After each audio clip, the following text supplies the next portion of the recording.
Welcome to the Toffee Blues, your source for all things Everton, and welcome to the final extra time segment of the season. And here's our reaction to Manchester City 5, Everton 0. So this is going to be a really optimistic one, as you'd imagine.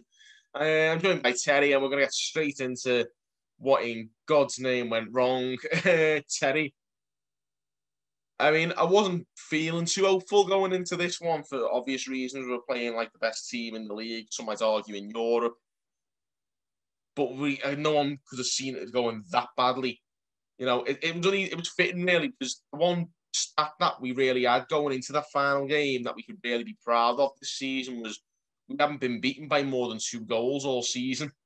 And yeah, we went and put a stop to that, didn't we?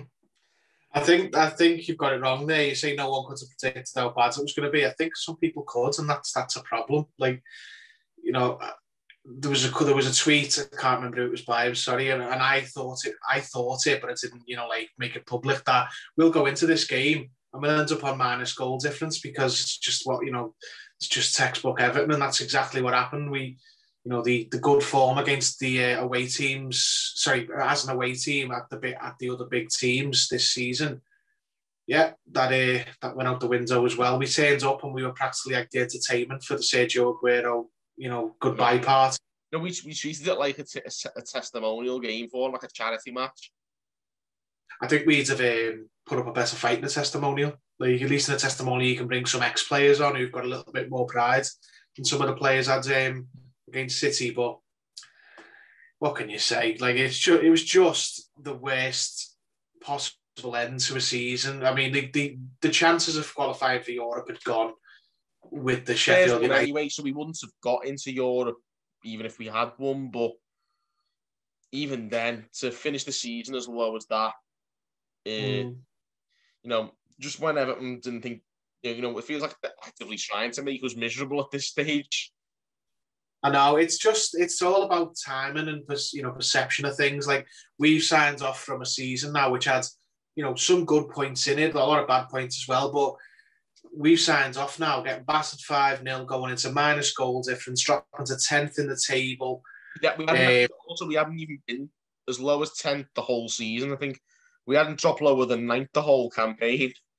We finished 10th after the final day. Yeah, it's just a kick, isn't it? Like, in the kick in the bollocks. If we'd have lost to City earlier in the season like that and then won the last game but still ended up where we were, it doesn't feel as bad. But to sign off in that fashion after, there's something, there's things you can look at this season and be happy with. Ending the winless run at Anfield, we're the same at, way at Arsenal, and things like that. I'm not saying it's been a good season overall, but then, there's been progress made. We've conceded less goals, scored more, 10 more points from where we finished last season. It's not massive leaps, but it is progress. But it's all about perception and context. And we've lost 5-0 to City. Turns out, not even lost 5-0 because they were just amazing and we couldn't live with them. It was because we were terrible at the same time as them being amazing. So we just literally turned up like this, the entertainment for a party. Like those, the Cam from the Mighty Blues said it. Those princess, sort of children's entertainers who show up. It was like rodeo clowns we were. Yeah, like we turned up like one of them, just a team to, to get beat on the day so City can celebrate their title win, go off to the Champions League final and say goodbye to Sergio Aguero. We just turned up and played that role, and it was awful. Like, we've done that before. We did it when Leicester won the league. We was there for their title parade and we just rolled over for them as well. And that's what makes me sick, is that, like, will always be that way. Is like the club is like, I mean, I know that I don't really want to go too much into this because I know it's got a bit sour the last couple of days, obviously in the aftermath of what happened on Sunday, and people have been bringing EITC into it, which I don't really agree with that, but I understand where people are coming from, where they're saying maybe the football team is playing like a charity. It gifts to anyone who is in need. Sheffield United, Newcastle ×2, Fulham, Burnley, Crystal Palace, Aston Villa. we are very charitable when it comes to helping teams in need. But I don't see why people have brought the ITC into it. I mean, in my eyes, that's a completely separate entity. But I do get where fans are coming from, where they're saying, I think perhaps the club used the success of the ITC as a smokescreen sometimes, maybe to cover up the shortcomings of the team. Yeah, I think that, I mean, I can't speak for people, for other people, but I don't think that's as clear cut as people, say. I don't think anyone would sit there and go, we need to scrap the charity and focus on being a football club. It's not that cut and dry. I think it's more people are saying, listen, you never ever perform and deliver on the pitch, and every time things go wrong, you jingle the keys in front of us. Yeah, you wheel out look how good we've done with the mental health campaign or the. It's fantastic, but I think people are saying, "No, we don't want any of that. We want you to deliver. Want you to deliver the high standards you have with the charity on the football side of the business." I don't think it's an either-or thing, because obviously it doesn't have to be at all. No, but I do think that was a little bit misconstrued. I don't think people were blaming the charity for the lack of, I think it was more. It really did, it escalated on social media in the last few days, hasn't it? Like, people have really taken it badly. I think it's just more of a wipe and a ham-fisted attempt to attack the higher, echelons of the club. Like the board members, the chief executive, the CEO, the chief executive and the chairman. They're pretty big. That's their golden boot as the ICT, isn't it? That's their precious baby, and I think to say to them, can we start focusing on the team and delivering on that side of things? And don't necessarily agree with that method of criticism, but scrapping the charity wouldn't achieve anything except damaging the club's reputation. I don't think anyone's saying that. I don't think anyone is saying that. I think it's just that's the way it's being construed, when what people are actually saying is, can you stop praising the charity and start making the football club, set the football side of things front and centre, when because it's just a cack-handed way of swiping at the people at the top of the club, frankly, and I don't think it's meant in the way that people took it. No, it's not ambitious necessarily. I think it's more, like you say, I think it's saying, once we've actually been a success as a football team, maybe then you can, on top of that, maybe blow a bit of smoke up your own backside when you're bigging up the ITC, which is great, and it should be lauded for what it's done. But I know what people mean. I think it's the same as the whole stadium thing, isn't it? Like, it's another smoke screen every time we get beat. It's either EITC or stadium news that something, one or the other will come and cover it all up, basically. I don't think it's as simple as that. I just think you can't blame. I mean, I certainly don't think you can blame Ancelotti or, in my opinion, even Brands for a lot of the problems we've got, because it's a legacy of things that happened before they came here, and they're trying to fix it. So if you can't blame them, or it's not universal to blame them. What it is universal is to blame people who were at the top of the club who oversaw some of the mess, and I think that's what it is. I think that criticism is just a swipe at Denise Baxendale and a swipe at Bill Kenwright. And whilst that's not really the example I'd use, I certainly don't disagree with the spirit of it. But in any case, it's another topic for another day. Should we talk about this match? I suppose we've got to. Yeah, as much as I hate to do it, yeah, we'll have to do that. Let's be honest, a couple of players did stand out as super poor, should we say, in that game. I mean, first of all, props to Jordan Pickford. I'll big him up first, because I thought he's done well, and he's done well generally throughout the latter stage of the season when everyone else has been letting us down. He's one of the few who's actually stepped up and done a decent job. And fair play to him. He's got praised by Southgate actually today, I think, or yesterday, when the provisional squad was announced. And good on him, and good on Ben Godfrey and Calvert-Lewin as well, by the way, because I think between them, three of the better performers this season. Certainly the latter two, and then Pickford maybe for the second half of the season. I think those three deserve it. On the other hand, if ever a game showed that Michael Keane shouldn't go to the Euros with England, it was this one, wasn't it?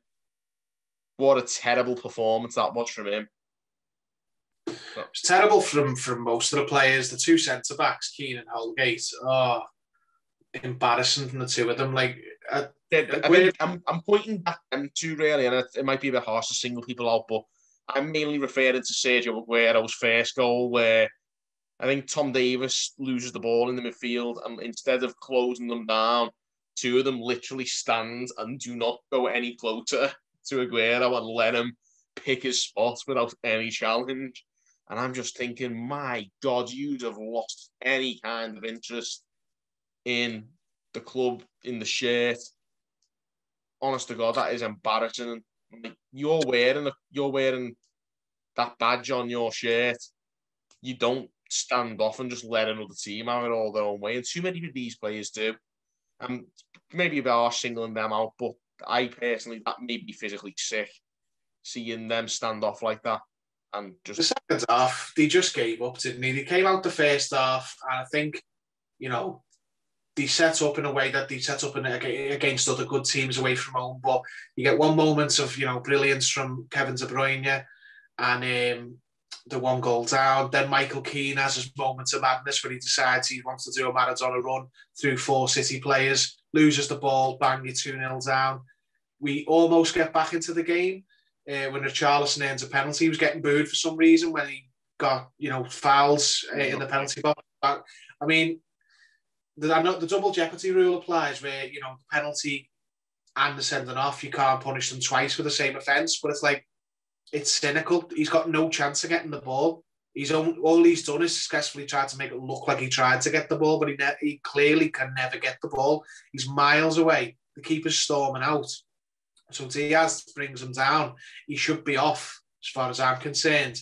Then Sigurdsson takes a penalty, another poor penalty. He's scored a few this year, but his records at the club is patchy at best. He's missed 4, which is just shocking. And there's encroachment in the box. I mean, it would have been a massive let-off to get it to take it again, but there's been encroachment in the box, and the referee, with the help of VAR, we'll just wave that through. No retake. So they're just making the rules up as they go along. And I think at that point, the air completely went out of the team, and then they come out for the second half and they just capitulate, as we know Everton are liable to do. They just stop trying. They stop trying to fight. They stop trying to win, but second balls, they stop trying to close players down, and we just ship more and more goals. And the fact that you pointed out Jordan Pickford as one of the only players who can hold his head up when he conceded 5 goals speaks volumes about the rest of the team. Absolutely. Well, this is the thing. We spoke about that word there, capitulation, and we haven't really done that much, like I say, this season. We've never really lost by more than 2 goals throughout the season until that game. But it's a disease that had poisoned the club before this season. And up until this final game, it looked as though it was something that, regardless of how poor we played, Ancelotti did seem to have eradicated that. But it's clear that poison's still there. And I know it was a very good Man City team, but I still don't like knowing that these players are so capable of downing tools. I know someone put up a thing of Marco Silva's last team. Yeah. And there's a lot of players who were on that pitch, and it's like the players who all started are our best players. It's even worse on the bench. But the players who all started, when you look at it and go, some of these, it's not even about ability. Some of these, I mean, they're not good enough anyway. Some of them, like they're trying to play a style of football doesn't suit them. Carlo Ancelotti has coached this team, despite what some people think, to be a very, very good defensive team. If you look at the way we were when Marco Silva had us, compared to the way we are now defensively away from home, and you think that Carlo Ancelotti hasn't coached them, you're just off your head. I'm sorry. He's coached them to be a very, very good, structured and resilient defensive team. And it's just, you can see they've got it in them. But when things went against them, against City, they just decided to just forget about it and throw it out the window. No, I don't like Holgate and Keane as a centre-back partnership anyway. I don't think either of them are good enough in their own right, and I certainly don't like them together. But they just, as a unit, decided, right, well, we've lost this game, so what's the point in even trying anymore? And that is worrying. I don't think that's in Allen. I don't think it's in Decore. I don't think it was in Godfrey. But anyone who was there when Marco Silva was there, any of them, I don't trust anyone really. I think Carlo has been. I'll be frank. I don't trust anyone Carlo Ancelotti hasn't signed. I think Calvert-Lewin. I would say Calvert-Lewin still got the fight, and he's not the perfect player, and neither is Richarlison. But I don't think he's wanted down tools. I think he gets frustrated, but I don't think he gives up. Well, Richarlison flipped on Holgate apparently, didn't he? After the fourth goal went in or something, and then he got subbed. Yeah, I mean, Holgate's given it back as well. We don't know what's gone on there, but if it's as clear cut as that, how could you possibly argue back with them if you're Holgate? Like you give you're shipping goals and giving them away for I don't know. You look at the players and you just think some of yous have got ability when you want to, but you're just so lily-livered. You can down tools and just lose fight. Really, what's insulting about the players down in tools and showing that they do this on the regular, like you say, it hurts us as fans to see players not try for the shirt. Of course it does. But on top of that, you've got teammates you're letting down.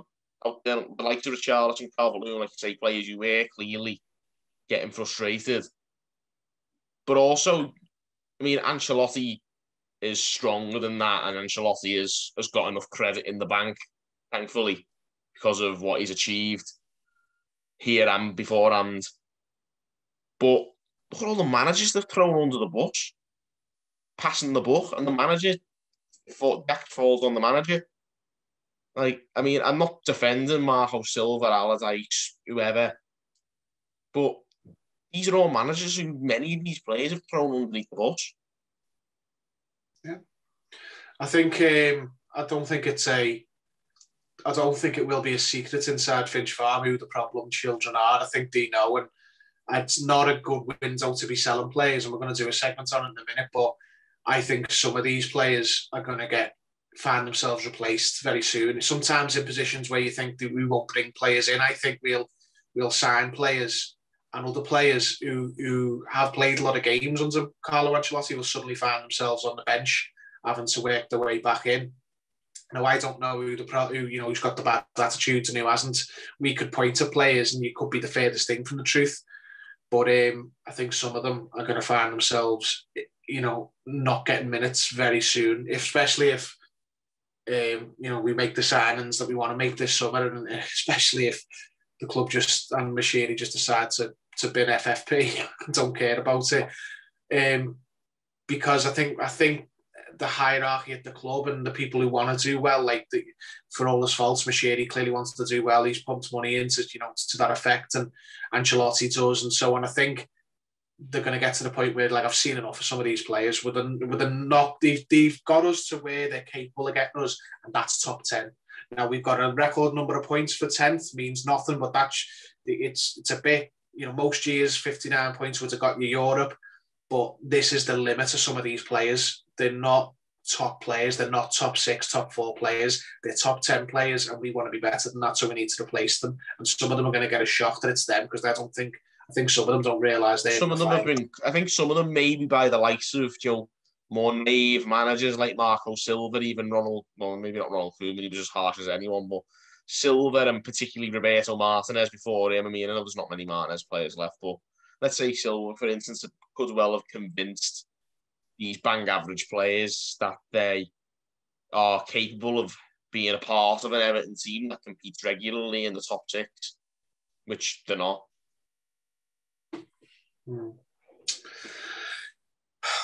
I don't know.